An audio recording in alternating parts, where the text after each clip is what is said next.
Votre trésor découverte maintenant, et aujourd'hui on vous emmène au bout du monde en voyage dans un lieu paradisiaque. On met le cap sur l'un des plus petits pays du monde, l'île Sao Tomé et Principe, c'est au large du Gabon. Perdu au milieu de l'Atlantique, des plages de rêve, une nature sauvage et l'un des joyaux de ce territoire méconnu, c'est la production de cacao. Carnet de voyage avec nos correspondants Nicolas Bertrand et Fabien Fougère.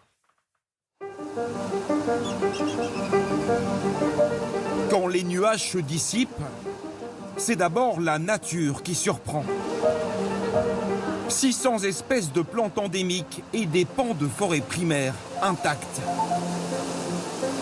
Ensuite, ce sont les plages qui émerveillent. Le contraste des couleurs, façon carte postale.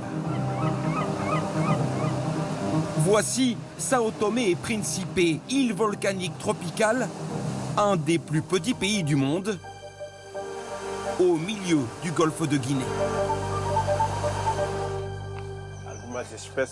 Ces trois amies portugaises et leur guide entament une randonnée de 3 heures qui va les emmener jusqu'à une plage au nom évocateur.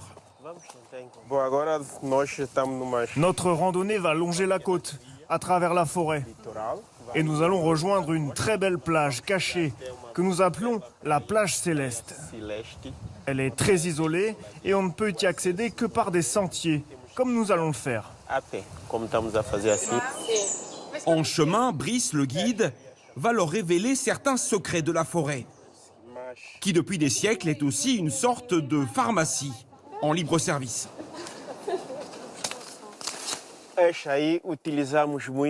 Ça, ici, on l'utilise beaucoup.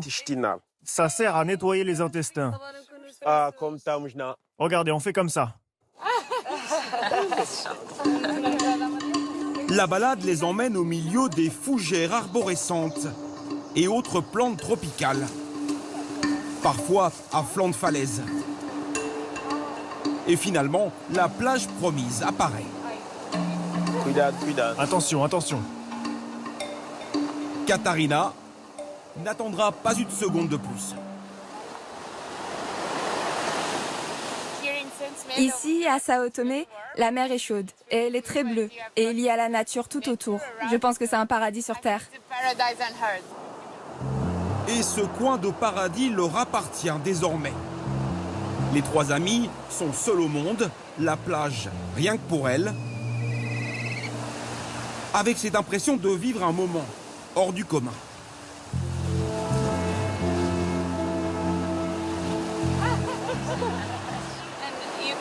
On peut vraiment ressentir le caractère des lieux, car ça n'a pas été aménagé pour les touristes.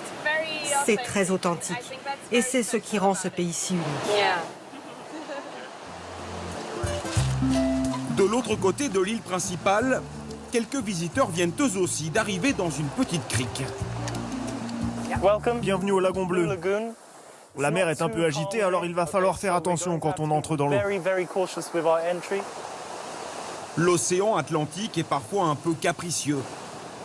Mais une fois passés les premiers mètres, la visibilité se dégage. Et le spectacle peut commencer. Le pays est réputé pour ses sites de plongée. Entre les raies et les murènes,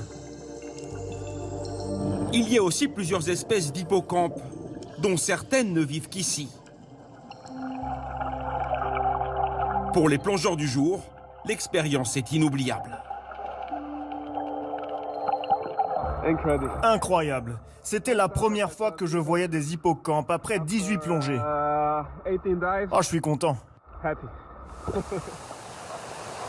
Au-delà de ces fonds marins, de ces plages et de ces forêts, il y a à Sao Tomé un autre trésor, le cacao, qui a fait la réputation du pays. Grâce au climat et au sol volcanique, les fèves récoltées sont parmi les meilleures au monde. Ici, elles sont séchées, triées, torréfiées, et chaque variété a des arômes bien distincts. Intensément chocolaté, quelques goûts de noisettes, très légèrement amer, mais c'est agréablement amer.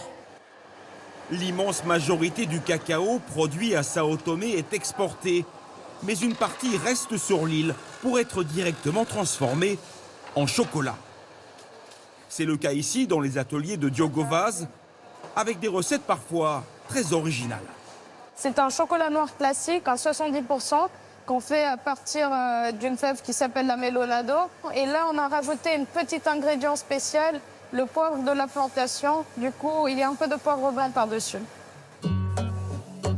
Au début du XXe siècle, Sao Tomé et Principe étaient le premier producteur de cacao au monde.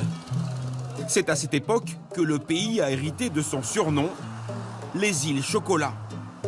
Un archipel paradisiaque, pourtant très peu visité. À peine 10 000 touristes viennent ici chaque année. Très très beau.